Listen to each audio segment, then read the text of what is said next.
A very warm welcome to StudyIQ. I am Prashant Pavani. I hope you all are doing good. Today is 10th July. Let's see what we have got in PIB today, dear friends. The special topic that I have got for you today is pertaining to MSP. Now, if you are a regular student, you would be wondering that why we are talking about MSP for the second time. Yes, I will explain it to you why, but before that, let me introduce all of you to our pen drive and tablet courses. On your screen, you can see that we have covered many different exams under our pen drive and tablet courses. All important information pertaining to our pen drive and tablet courses is available on StudyIQ.com. To find out more about it, check out our website. If you have any question or queries, make sure you give us a call on the numbers that you can see on your screen. Dear friends, registrations are open for our test series. This will help you immensely with the UPSC Prelims 2019. I will share the PDF of today's lecture on my FB as well as Twitter handle, and please make sure that you too pass it to other students, and don't forget to hit the like button. Now, first of all, let me address this question of yours, whether it is necessary to talk about MSP for the second time in a week. Yes, it is necessary. It is very important, because today I am going to add things that we have already discussed about, right? And the thing is, agriculture is part of your syllabus. The second thing is that more than 50% of our population is associated with agriculture. So all those issues that are affecting our farmers or agriculture are issues faced by our nation. So this makes it a national topic.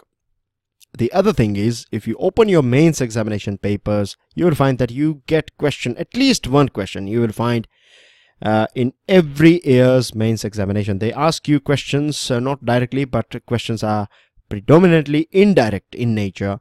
So you should be, you can say, you should build your capacity and should be familiar with issues as well as good things associated with our agriculture, and of course solutions of all the problems that we are facing. Now, I have already explained you guys what MSP is all about. If you are watching this video for the first time, then let me tell you that do go through recent past video, right? You can start with 1st July, or you can go through 1st, 2nd, 3rd July video quickly. You can go through this special topic and you will find sugarcane. At present, as I'm talking with you right now, I can't remember the exact date, but I'm sure you will find it between this 1st to 9th July. Somewhere we have talked about sugarcane and how overproduction is the main problem. Now, the thing is, dear friends, I'm sure you also know this 50% hike, how it works and things like that. Now, the thing is, we'll start our discussion with this point. Now, when government is saying that it is going to provide 50% extra or 50% more of a production cost, it has completely ignored this demand, supply, as well as international competitiveness. What is happening here, or what can happen, is that, say for example, the price of rice per kilo could be 10 rupees in Indian market, but at the same time it could be 20 rupees per kilo in international market. But what happens is, when you are giving MSP of 10 rupees, say for example, and at the same time you are blocking our farmers to export these items to other countries, then farmers are basically missing this 10 rupees that they can get from international markets. So this is a first problem. The second thing is, as we all know, that extra production, when you are declaring MSP, what happens is that farmers will opt for that particular crop. The other thing is that what can happen eventually is, say for example, at present this production cost is 10 rupees. On top you add 5 rupees and the total MSP that you will get will be 15 rupees. But now farmers will realize, as well as laborers working for these farmers, they will realize that at the end of the day, government is going to cover this production cost. So they may ask for more wages, so wages can go up. Farmers as well, they will become a bit free, you know, they will use this fertilizers and other items bit freely. On top, you know, you get free electricity and other things. So of course, we have talked about this sugarcane, and I explained you how free or cheap electricity is detrimental for water table. But here what can happen is that your overall input, or your input cost, or you can say overall your production cost can go up, right? So from 10 it can, say for example, go to 15 rupees, and then 50% would be 7.5 rupees, so total would be 22.5. You have to give this much to make sure that the neck is out of water.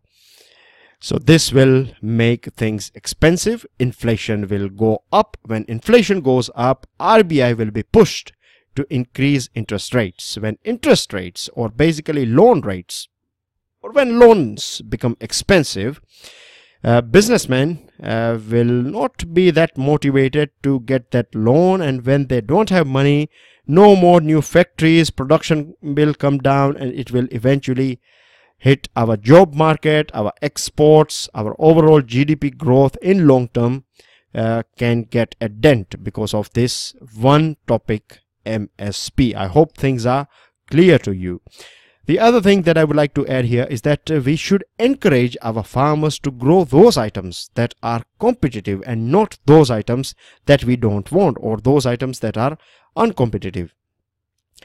At present, what's happening is we are producing all those items that are neither required in our country, nor there is any demand, or there is basically overproduction of those items. The other thing is that I have got a very interesting example for you guys. Back in days when European, many countries of Europe, they were in a state of war with USSR. At that point of time, this European Economic Community decided that they are going to provide this sort of MSP, and this was to make sure that food security is maintained during this state or events of war. Of course, food is a very important thing when during time of war, not only for soldiers but also for citizens. So this was a rough plan that government will pay extra money to farmers so that they can get motivated and they can produce enough items. What we found eventually, or what this EEC, that is European Economic Community, right, what they saw eventually was mountains of butter and meat and lakes of milk and wine. They were in large quantity in the market, and that all these items are perishable. So at the end of the day, you have to get rid of it, isn't it? You have a small bracket. If they are not utilized by this time limit, then they will be out of date. So eventually these items, this milk, wine and butter and meat and everything was sold to USSR, right, this enemy country, at a throwaway price. This was a big mistake conducted by EEC, and something similar we are doing here in our country by raising this MSP. We need to learn from this mistake of EEC. Now there is a very interesting scheme that is going on in Telengana. What Telengana has done or decided is, rather than giving this loan waiver, which is a bad habit of course, so rather than loan waiver, they have decided that they are basically they are giving 4,000 rupees per acre per crop.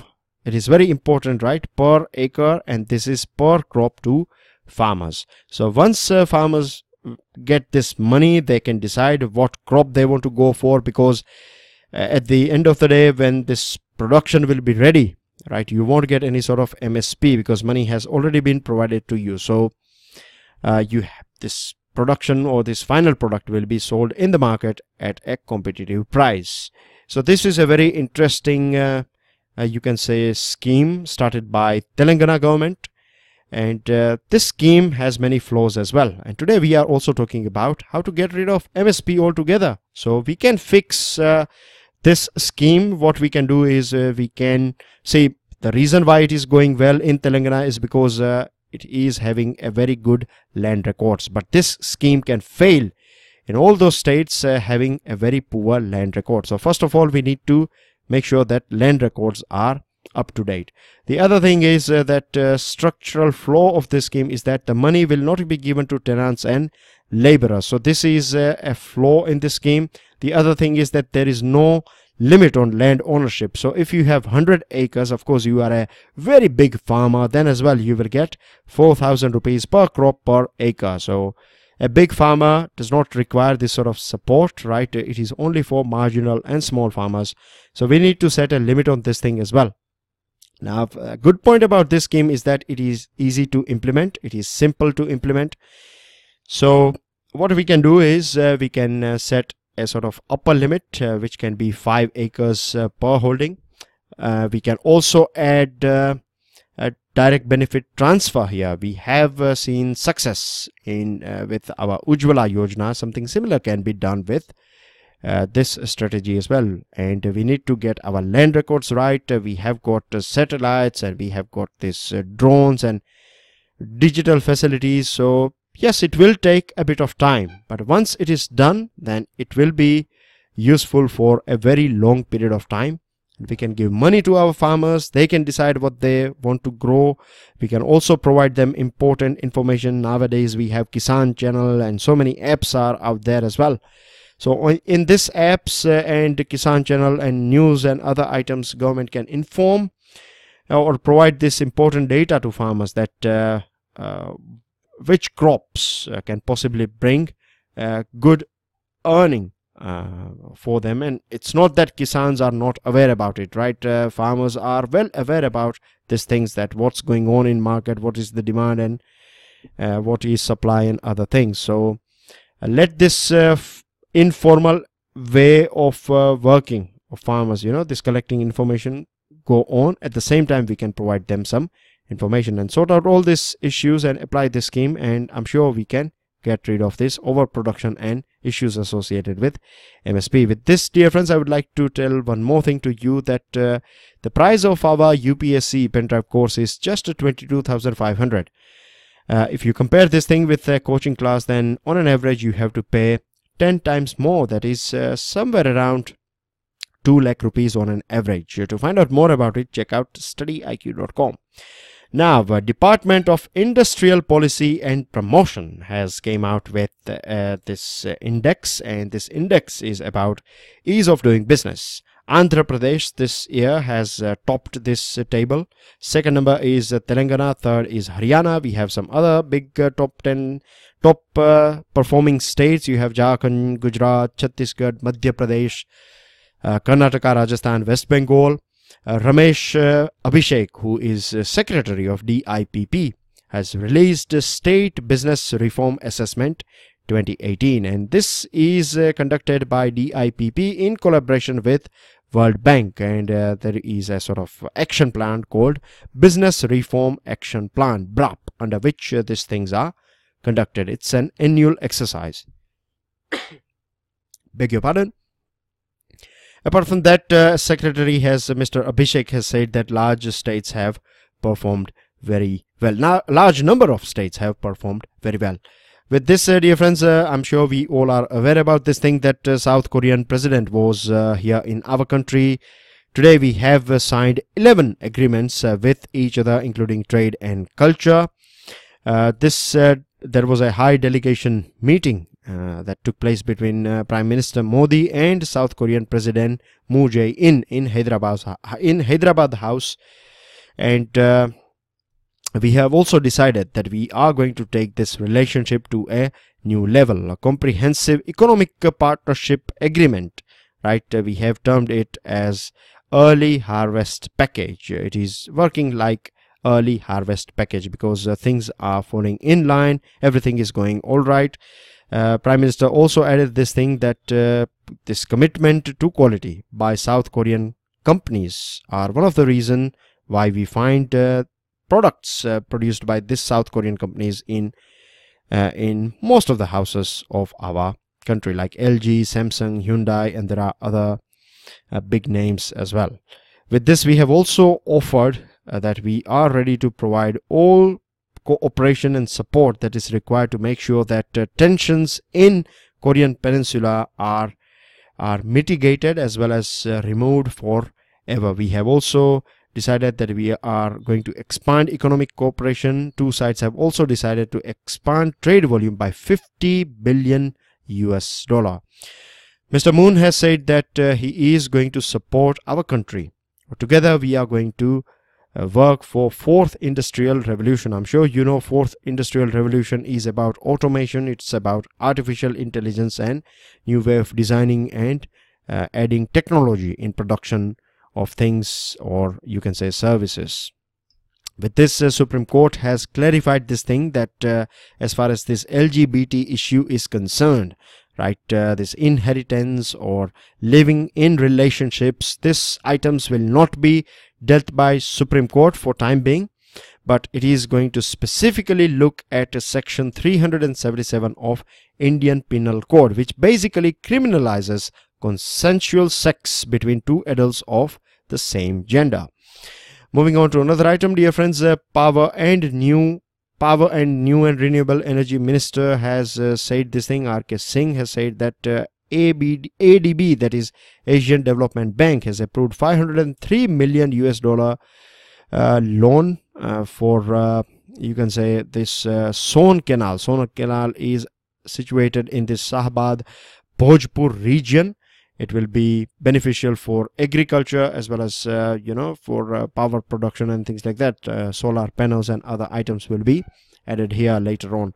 So ADB is going to support this project, so keep this thing in mind. Many times you find this type of questions in your prelims examination. Good news from RBI. RBI has revealed that India's manufacturing sector recorded a robust growth in sales, and it has also improved this operating profit in the fourth quarter of last fiscal. If we compare data that is available in 2016-17, it was 8.41 lakh crore rupees, but in 2017-18 it is, in the same period, it is 9.25 lakh crore rupees. This indicates that new jobs are created. It indicates new factories are established, right? Things are going all right. It helps our exports. It supports our GDP expansion, right? It's not said by RBI, but these are the things that we have to understand. And the last item, that China has decided that it is going to get rid of, it is going to reduce this tariffs on medicines that are imported from India. India is a major player as far as pharmaceutical products are concerned, and particularly cancer drugs are in high demand in China. This is not only going to benefit India and China, but it will also benefit other countries in the region. We have a sort of agreement. It's called Asia Pacific Trade Agreement, APTA, and the member countries are of course India and China, and Bangladesh, Laos, South Korea and Sri Lanka. Make sure you remember this ATPA as well as member countries of this ATPA. Very important item in front of you. These are your two answers, dear friends, and these are your two questions. I would like to add one more question, and the addition is, can you give me the name of ministry under which this DIPP works? That's three questions for you guys. That's everything in today's discussion. Make sure you check out StudyIQ.com. Don't forget to share this lecture with your friends, and don't forget to hit the like button. Post your answers in the comment section of this video. I will see you all tomorrow. Till then, enjoy your studies. God bless you all. Jai Hind.